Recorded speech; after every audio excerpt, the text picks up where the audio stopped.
Nāves fakts. Ļoti bieži mēs neesam gatavi tam, tomēr viņš eksistē. Dažreiz viņš ir kaut kur tepat blakus mums. Mēs varbūt neaizdomājamies par to. Kā jau es sacīju, tā ir dabīga lieta. Daudz bērniņi piedzimst, daudz cilvēku dodas citā pasaulē. Nāve ir fiziskā ķermeņa un garīgo spēku, tātad psihiskās enerģijas, kā nobeiguma fāze.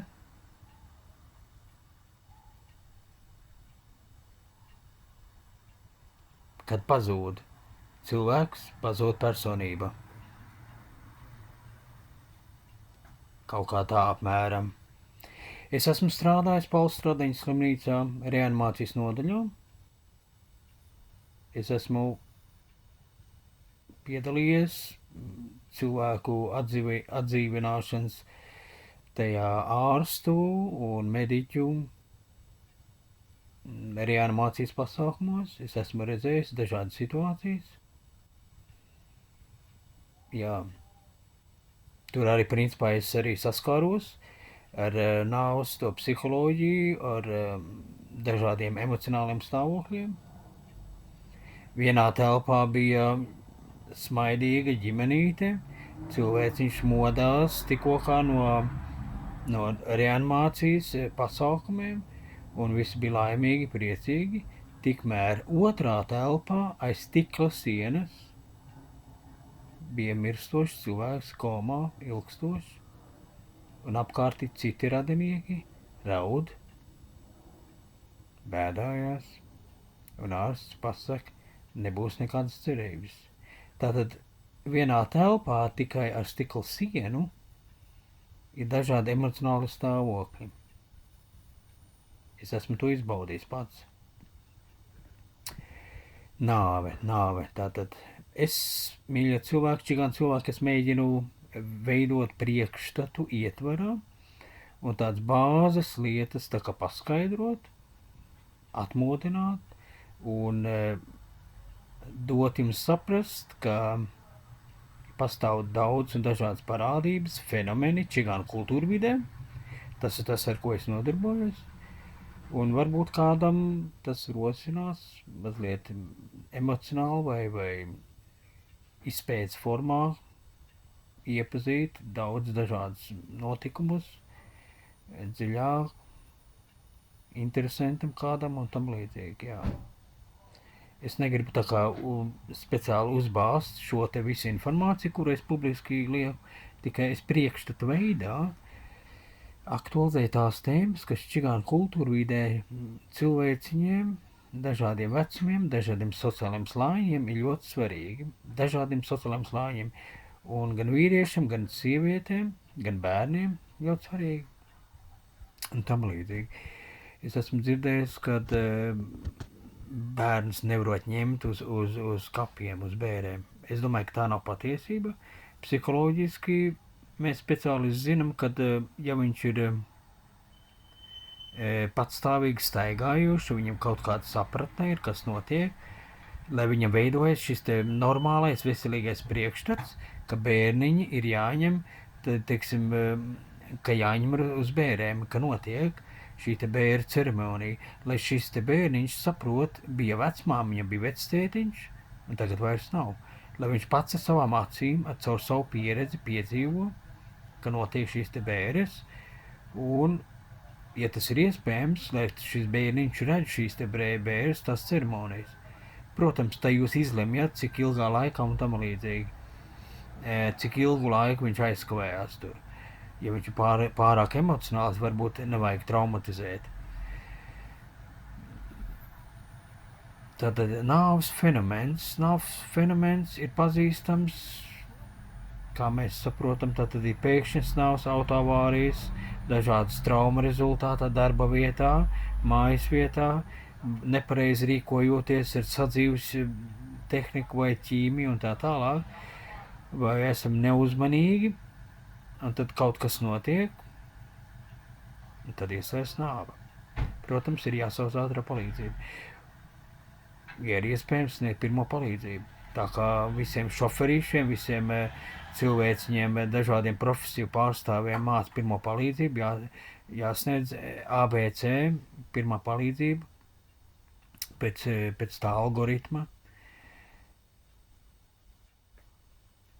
Arī noslīkstot vasarā, ja bērni netiek pieskatīti. Protams, ir nejaušības, nejauši visādas situācijas dzīvē un tā tālāk. Arī ejot vienkārši uz ielas. Iesprot šī te nāve var iestāties pēkšņi. Paliatīvā tātad aprūpe, tā ir atsevišķa joma, aprūpes joma, kurā ir arī psihologi, ir arī terapeiti, ir tātad atsevišķi centri, kuros mīt nedziedināmi slimi cilvēciņi. Tas var būt visāds vecums, kā mēs zinām, mazi bērniņi, jaunieši, vecāki cilvēki, kuriem ir ārsta konsīlijas ir diagnosticējis kaut kādu nedziedināmu slimību, un viņš ir diagnosticēts ar speciāliem ultrasmalkiem aparātiem, un viņam šīs te dienas ir skaitītas, mēneši ir skaitīti. Tā ir tāda atsevišķa centrs. Un paliatīva aprūpe parasti var būt arī mājās, mājas vidē. Un tad ir arī centri, kuros paliatīviem cilvēciņiem ir radīti mājas vidēji pielāgoti apstākļi, nosacījumi. Un tad mierīgi, bez stresa, dodas tajā saulē. Nāve var būt arī daudz gadu garumā, tātad hroniski slimojot ar kādu kaitību un medikamentos viņš ir spiests ārstēties ilgstoši. Dažreiz pie ģimenes ārsta velta lielu laika periodu, un tad ir jāmaina medikamenti. Tad pielietot dažādas terapijas un tā tālāk, lai uzlabotu šo stāvokli. Tomēr veselības stāvoklis, fiziskā veselības stāvoklis neuzlabojas. Tad ķermenis ir visādi fizioloģiski, neiroloģiski vai visādi citādi vai bioķīmiski iekšē cilvēciņš izmainās, un arī viņa psiholoģija. Tad iekšē emocijas, domas, uztvere, reakcija ir sāsināta. Viņš paliek tik vairāk miglaināks, vairāk fiziski vājāks un tam līdzīgi. Arī ķermeņa svars un izskats par to liecina, ka cilvēks ir izmainīts un ka viņam ir vajadzīga šī speciālā aprūpe. Tātad viņš tiek pārkvalificēts no parastās aprūpes uz paliatīvo aprūpi visbiežāk. Jā, un tad ir atsevišķi medikamenti un aprūpes package vai kā sauc, es nezinu, tiek piedāvāta, jā. Nāve. Nāve ir kā neizbēgama lieta, ar to ir jāmēģina saprast.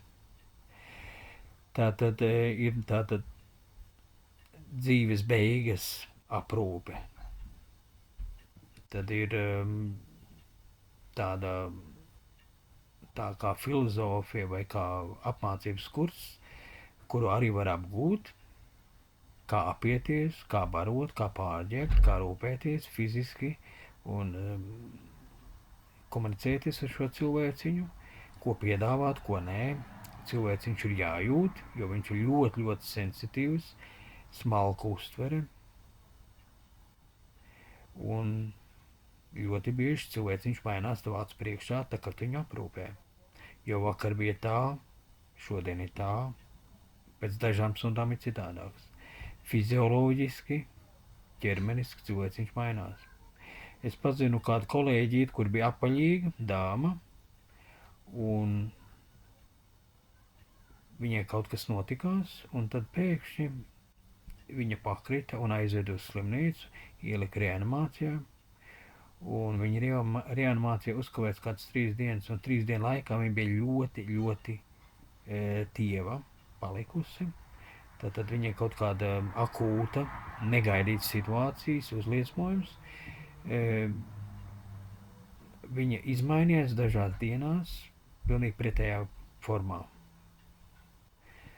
Nāve. Čigānu kultūrvidē nāves jēdziens vai nāves fenomens ir saprotams, zināms, ir vesela tradīcija, kā mēs zinām.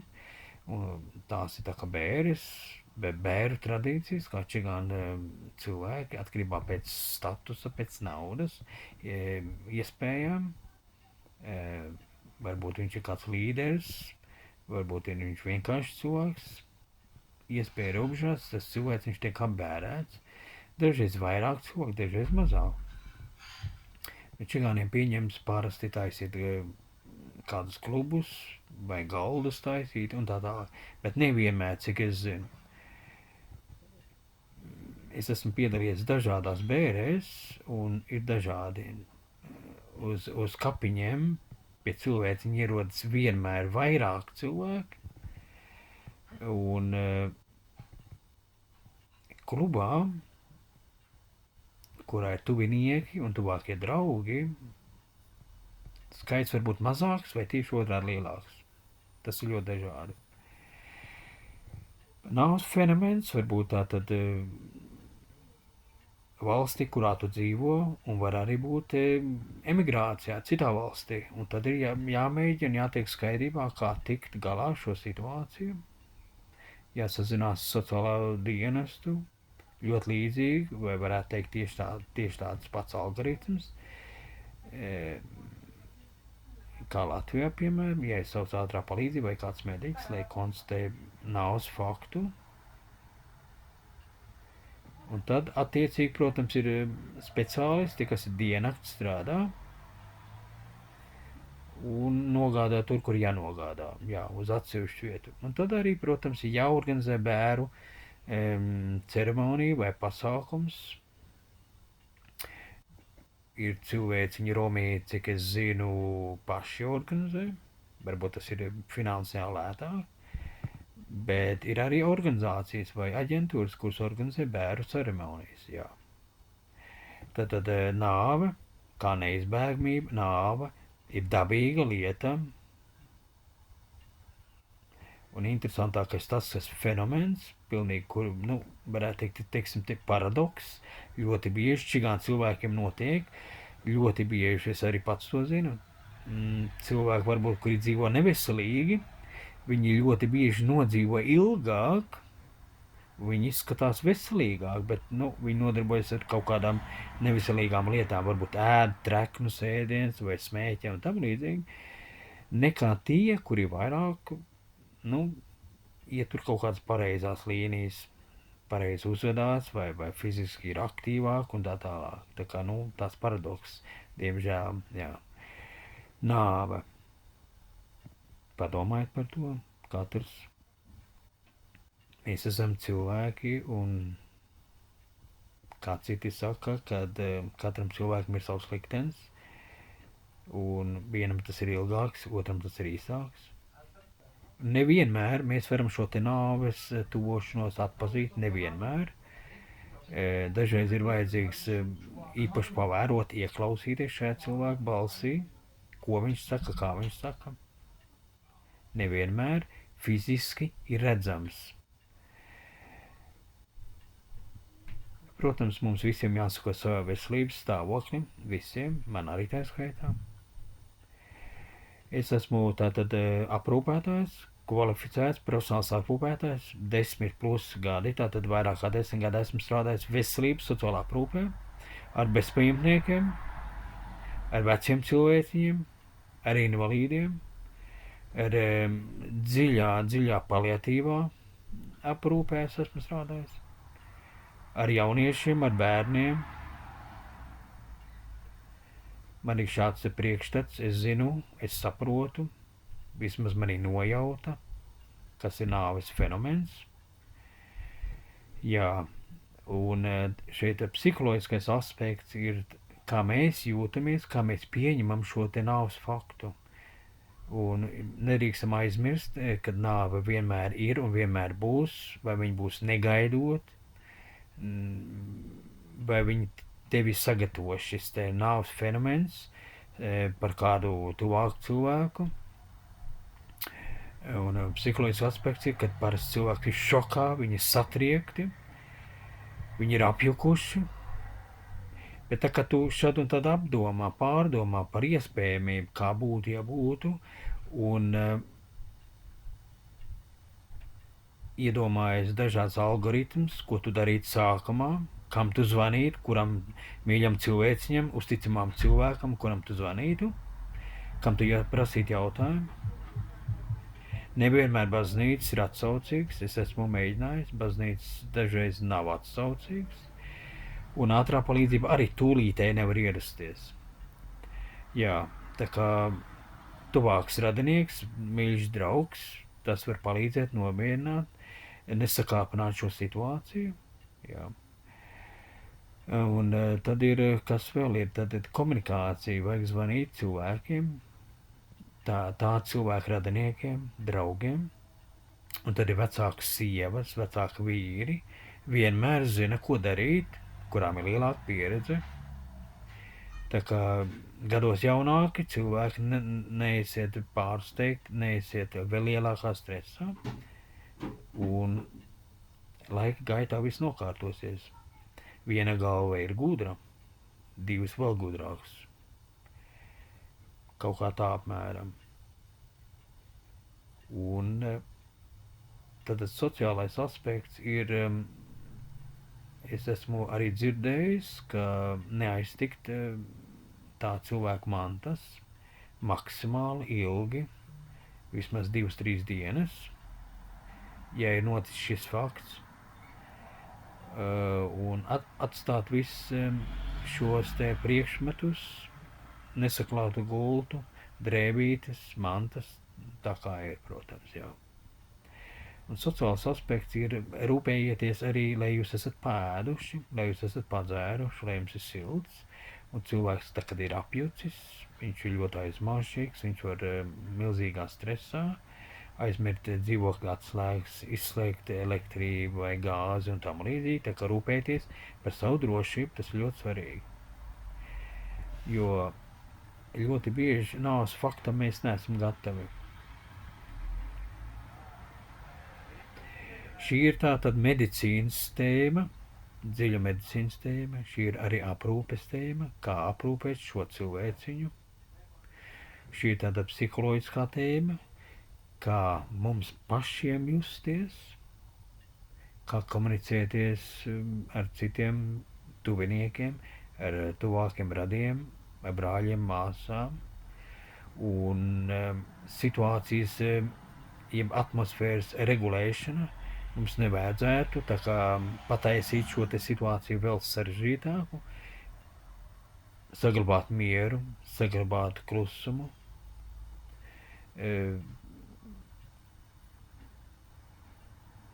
bez uztraukuma, bez sakāpinātām emocijām. Un tad ir jāļauj varbūt stundas, varbūt dienas ļauties, lai situācija rit savā nodevā. Un uzticēt tam cilvēkam, kurš labāk zina šīs te lietas. Kaut kā apmēram tā. Mīļie cilvēki, ja jums ir kādi jautājumi un ir nepieciešams attīstīt, varbūt dziļāk vai atsevišķi kādu jomu par čigānu bēru jautājumu, ar čigānu izpratni par nāves fenomenu, vai vispār par nāvi. Es esmu to nosaucis, šo te nāves fenomenu, arī kā skumja psiholoģija. Tas var būt, kad tuvojās nāvi, vai tā, kad ir notikuši bēres, ka notiek bēres, tad ir arī šī te emocionālā apjukums stāvoklis, tad cilvēks tā kā skumst, viņš ir iekšā tajā visā tajā procesā. Viņam ir jāpārdzīvo, jāizdzīvo emocijās vai domās, viņš mēģina tā kā atcerēties to faktu, to notikumu, kad bija kopā ar šo te cilvēciņu, kur bija, ko darīja, kādi piedzīvojumi. Skumju psiholoģija.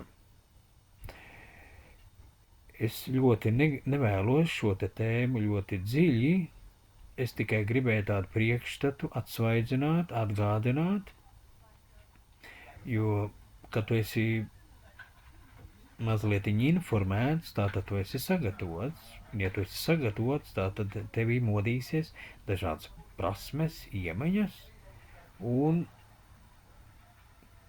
dažādās konkrētās situācijās tu spēsi arī atbilstoši tai situācijai rīkoties. Un cilvēks nebūs panikā, viņš praktiski rīkosies, viņš tā kā secīgi pēc ABC sistēmas vadīsies. Rakstiet man uz e-pastu cigānuveselībā@inbox.lv, lai parunātu speciāli par nāves fenomenu, par čigānu sapratni, izpratni par nāves psiholoģiju, par miršanas psiholoģiju, kas ir dažādā vecumā, visos vecumos. Un nāves iestāšanās pastāv dažādu apstākļu un dažādu likumsakarību veidā, kā es esmu jau iepriekš publicējis. Es esmu saskāries ar nāvi. Jā. Man šī lieta ir pazīstama, un jums arī noteikti pazīstama, jo jūs esat saskārušies saviem mīļiem cilvēkiem. Es esmu Andris Tertats, kvalificēts veselības un sociālais aprūpētājs. Paldies! Jā.